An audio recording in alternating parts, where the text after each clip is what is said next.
सुनाउन भन्दा पनि बढी देशका सबैभन्दा बढी लगानी गरेका र सबैभन्दा बढी जोखिम उठाएका उद्यमीहरूको अनुभव सुन्न आएको छु. You are large taxpayers because we have taken the largest risks in investing and innovating and expanding. So I'd like to hear from you on those aspects as well. हामीले यस वर्षको बजेट मार्फत एउटा स्पष्ट सन्देश दिएका छौं. सरकार निजी क्षेत्रलाई शंकाको दृष्टिले होइन साझेदारको दृष्टिले हेर्छ. हामी विश्वास गर्छौं कि निजी क्षेत्रको सफलता नै नेपालको आर्थिक सफलताको आधार हो. यसैले अब सरकारको प्राथमिकता केवल कर संकलन बढाउनु मात्र होइन, उत्पादन, लगानी, नाफा र पुनर्लगानी रिइन्भेस्टमेन्टको चक्रलाई तीव्र बनाउनु हो. Accelerate the cycle of investment and reinvestment. किनभने जब उद्योगले नाफा कमाउँछ त्यही नाफा पुनर्लगानी हुन्छ, पुनर्लगानीले उत्पादन बढाउँछ, उत्पादनले रोजगारी सिर्जना गर्छ, रोजगारीले आम्दानी बढाउँछ, आम्दानीले बजार विस्तार गर्छ, अन्ततः त्यसबाट राज्यको राजस्व पनि बढ्छ. त्यसैले सरकार र निजी क्षेत्रको सम्बन्ध शून्य योग, जिरो सम सम्बन्ध होइन, हुन सक्दैन. दुवैको सफलता एकअर्काको सफलतासँग जोडिएको छ. Positive reinforcement between the sectors. म आज यो स्पष्ट प्रतिबद्धता व्यक्त गर्न चाहन्छु. नेपालमा वैध रूपमा गरिएको लगानी, all legal and legitimate investments in Nepal, सिर्जना गरिएको सम्पत्ति, all the assets and wealth that we have created, र आर्जन गरिएको नाफाको सुरक्षा, all the profits that have been earned legitimately, we will protect that. यसको सुरक्षा गर्नु सरकारको प्रमुख दायित्व हो.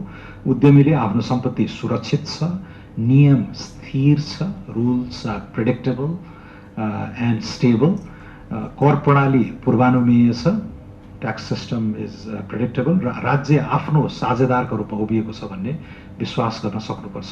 त्यो विश्वास निर्माण नगरी ठूलो लगानी आउँदैन, त्यो विश्वास निर्माण नगरी उद्योग विस्तार हुँदैन, त्यो विश्वास निर्माण नगरी आर्थिक रूपान्तरण सम्भव हुँदैन.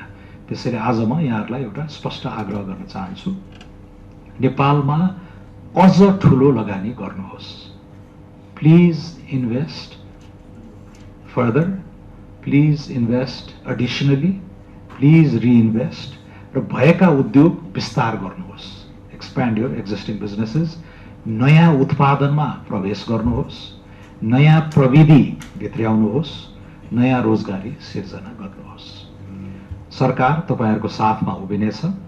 आजको छलफलमा म विशेष गरी केही विषयमा यहाँहरुको स्पष्ट धारणा सुन्न चाहन्छु. सरकारले सुरु गरेका सुधारहरू व्यवहारमा कतिको प्रभावकारी देखिन थालेका छन्. व्यवसाय विस्तारमा अझै मुख्य अवरोध कहाँ छन्?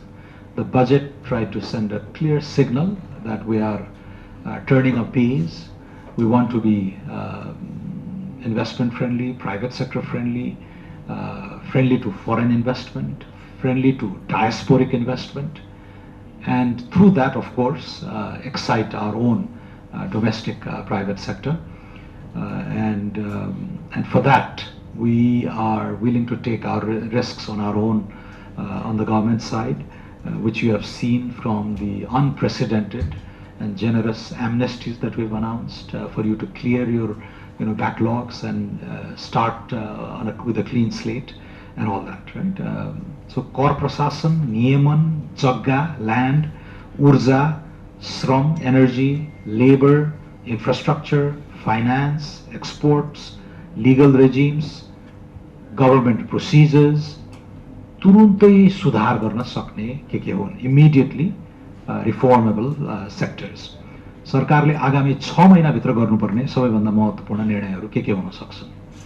आजको बैठकमा म केवल सुझाव सङ्कलन गर्न चाहन्न, म समाधानको कार्यसूची पनि बनाउन चाहन्छु.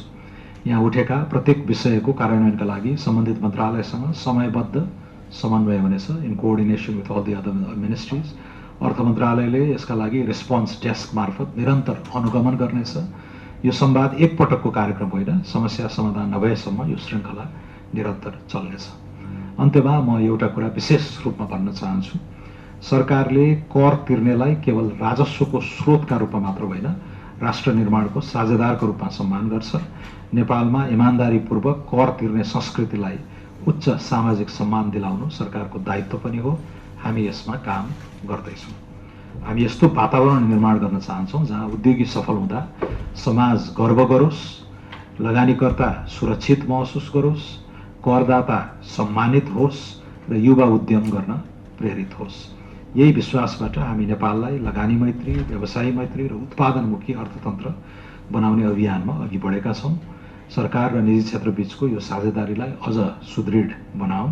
आगामी दशक नेपालमा ठुलो लगानी, ठुलो उत्पादन, ठुलो रोजगारी र ठुलो आत्मविश्वास, big confidence in the economy चाहिँ we want to instil. So आत्मविश्वासको दशक, a decade of positive confidence for investment, risk taking and engagement with the wider world.